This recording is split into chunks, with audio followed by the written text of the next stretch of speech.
Bonjour à tous, je vous retrouve aujourd'hui avec un nouveau tuto, un tuto qui me tenait à cœur, que j'ai hésité à faire de nombreuses fois parce que je me suis dit que des tutos de ce style-là, il y en avait vraiment beaucoup sur YouTube, mais en même temps, je fais beaucoup de tutos et des tutos qui sont aussi beaucoup présents sur YouTube, donc pourquoi pas sauter le pas pour faire ce tuto sur la méthode continentale. La méthode continentale, ça consiste à tenir son fil différemment, voilà, dans une autre main, par rapport à ce qu'on a plutôt l'habitude de faire, en tout cas en France. J'ai appris à tricoter, donc juste comme ça, voilà, je pique, j'ai ma main droite, j'enroule et j'enlève ma maille. Alors j'ai tricoté de cette façon-là pendant de nombreuses années. En fait, j'ai changé de méthode il y a 4 ans et demi. Je connaissais pas du tout la méthode continentale et en fait j'ai été attirée par ça parce que avec la méthode continentale, ça permettait de tricoter plus vite. C'est un argument qui fait débat parce que pour certains, comme c'est une passion, tricoter plus vite, ça n'a pas d'intérêt. Moi, de mon côté, c'est une passion et je suis quelqu'un de très très passionné. Donc quand j'ai une passion, je suis à fond dedans et j'ai envie d'aller encore plus loin dans cette passion, de faire encore plus et j'ai tellement de projets, tellement d'idées, etc. que tricoter plus vite, moi, c'était un excellent argument. J'ai d'autres arguments depuis que j'ai changé de méthode de tricot. Pour passer à la méthode continentale, moi, de mon côté, il m'a fallu... Alors, je ne travaillais pas à ce moment-là, mais il m'a fallu 3-4 jours pour m'y faire. C'est-à-dire que les 2 premiers jours, j'ai failli abandonner. Je me suis dit, non mais c'est pas pour moi, ça sert à rien, je tricote très bien avec ma main droite, je vais pas changer de méthode. Voilà, parce que j'y arrivais pas. et ensuite, en persévérant un petit peu, ça a été. Voilà, donc avec le recul, si vous voulez me dire, il m'a fallu 3-4 jours pour changer de méthode, ça me paraît très peu par rapport au nombre d'années de tricot que j'avais derrière moi. J'entends aussi parler de personnes qui débutent le tricot maintenant et qui se sont dit, bah non, bah j'ai commencé à tricoter avec la main droite, maintenant c'est fichu, je peux pas changer. Mais bien sûr que si, on peut changer. Il faut juste le vouloir et être motivé. Donc, en tout cas, dans les avantages, il y a le fait de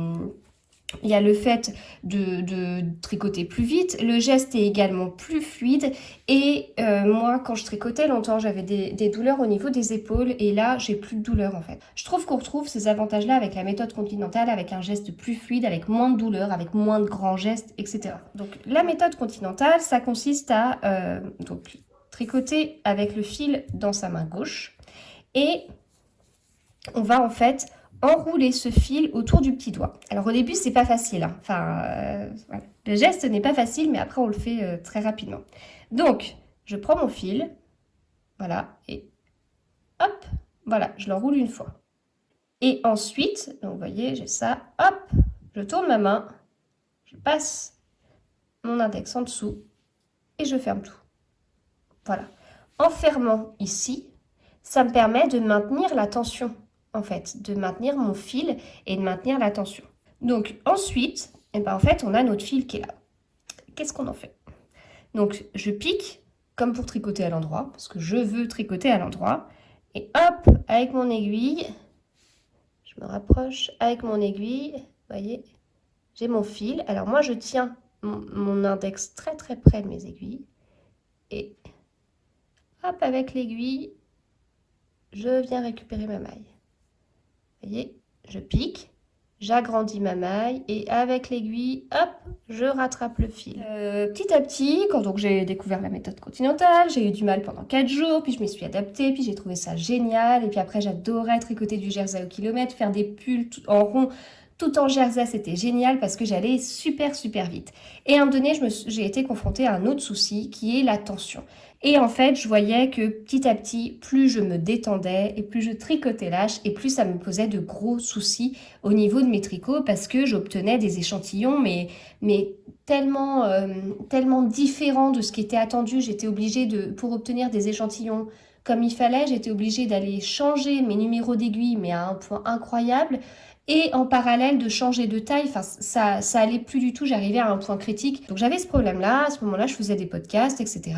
Et vous avez été plusieurs à me suggérer une idée, mais je vous en remercie 1000 fois parce que ça a changé ma vie de tricoteuse. Maintenant je tricote beaucoup plus normalement. Et en fait cette idée-là, elle était toute simple, mais j'aurais jamais pensé avant, enfin si on m'en avait pas parlé, c'est d'enrouler 2 fois le fil autour du petit doigt. Donc une fois, 2 fois. Voilà, tout simplement. Donc une fois, 2 fois, je passe Vous voyez, j'étais comme ça, je tourne et hop, je me place en position top départ. Donc en enroulant 2 fois le fil autour du petit doigt, je suis beaucoup mieux, je maîtrise mieux la tension de mon fil. Je sens que je tricote de façon plus serrée, c'est-à-dire que la petite démo que je vous ai fait avant en entourant le fil une seule fois autour du petit doigt, j'avais du mal. Donc du coup, et ben voilà, ça permet de tricoter et donc pareil, ben, on a grandi la maille et on vient récupérer le fil en fait. C'est surtout ça. Et donc, alors avant de passer aux mailles en vert, je voulais juste vous dire pour pousser les mailles, en fait, j'avoue que de mon côté, j'ai tendance ici à bien tirer, notamment, c'est un peu ce que je fais aussi quand je tricote du jacquard, mais j'ai tendance ici à bien tirer. Et ici, en fait, quand je vais commencer à tricoter, je vais faire ça, voilà. Et donc, hop, j'enroule 2 fois. Et puis, bah, petit à petit, forcément, les mailles qui sont côté gauche passent côté droit. Et donc, bah, régulièrement, ça m'arrive de m'arrêter 2 secondes et de refaire ça. Ou de m'arrêter et puis de refaire ça et de repartir, voilà. Donc pas de souci particulier. Vous voyez, dans ma main, en fait, je cache de très très nombreuses mailles. Alors, concernant la maille en vert, j'ai un peu de mal à abandonner ma méthode en fait de maille en vert avec la main droite parce que je trouve le mouvement un peu moins fluide sur la maille en vert en méthode continentale. En fait, je trouve que ça m'apporte un petit peu moins que ce que ça peut m'apporter en maille en droit. Voilà, c'est vraiment... je suis passée en méthode continentale pour tout, sauf pour ça. Alors, il y a une exception, c'est quand je tricote trop avec des rangs en vert ou par période, ou voilà, j'ai mal à l'épaule et là, je passe à la méthode continentale.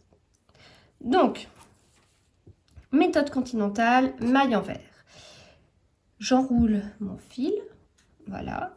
2 fois parce que je tricote trop serré, mais à vous de voir. Vous pouvez commencer par tricoter une fois pour vous habituer. Vous pouvez commencer en enroulant le fil une fois. Vous vous habituez comme ça. Puis si vous voyez que vous vous habituez un petit peu trop et que tout devient lâche, vous passez, vous enroulez 2 fois et ça ira très bien. Hop, je passe mon fil comme ça. Voilà, même chose que tout à l'heure. Donc même positionnement de fil. Je tricote à l'envers. Donc mon fil, je voudrais qu'il passe plutôt sur l'endroit du travail. Je viens piquer ma maille comme pour tricoter à l'envers, donc on ne change pas la façon de piquer la maille, hein, parce que de toute façon l'objectif c'est toujours de tricoter des mailles en droit, des mailles en vert. Et hop, et je viens attraper le fil en fait. Alors moi je m'aide de mon doigt pour faire passer le fil. Vous voyez, je pique, je m'aide de mon doigt pour que je puisse accrocher le fil. Il y a une autre méthode, et je pense que c'est celle-là qui est mieux. C'est de la même façon que la maille en droit, on agrandit la maille pour aller la chercher. Et bien là, pareil, j'agrandis ma maille, je viens chercher mon fil et hop, je le ramène à la maison dans la maille. Je pique, je viens chercher la maille et hop, je le ramène à la maison. Mais moi, j'avoue que ça s'est transformé en un petit... avec mon index qui fait un petit truc là. Voilà, donc je tire, je viens chercher la maille et voilà. Ou alors, comme ce que je fais, c'est vous amener le fil avec votre doigt où il faut. Voilà, donc au choix entre les 2 méthodes. Tricoter des côtes. C'est vachement bien avec la méthode continentale parce qu'en fait, au lieu d'avoir votre main qui vient faire plein de choses, etc., votre main droite, et bien là, vous allez juste vous amuser en passant le fil. Donc par exemple, admettons que je tricote des côtes 1-1. Je tricote une maille à l'endroit. Je tricote une maille à l'envers. Je tricote une maille à l'endroit. Je tricote une maille à l'envers, etc. Voilà, donc ça va pas mal vous aider. Si vous avez des questions, si vous voulez qu'on aille plus loin sur quelque chose en méthode continentale, n'hésitez pas à me le dire en commentaire et je me ferai un plaisir de vous faire un autre tuto sur le sujet. J'espère en tout cas que cette vidéo vous a plu, j'espère qu'elle vous sera utile, j'espère que la méthode continentale deviendra une belle découverte tricotesque pour vous et que ça vous permettra d'envisager davantage de superbes modèles tricot sur vos aiguilles et je vous dis à bientôt.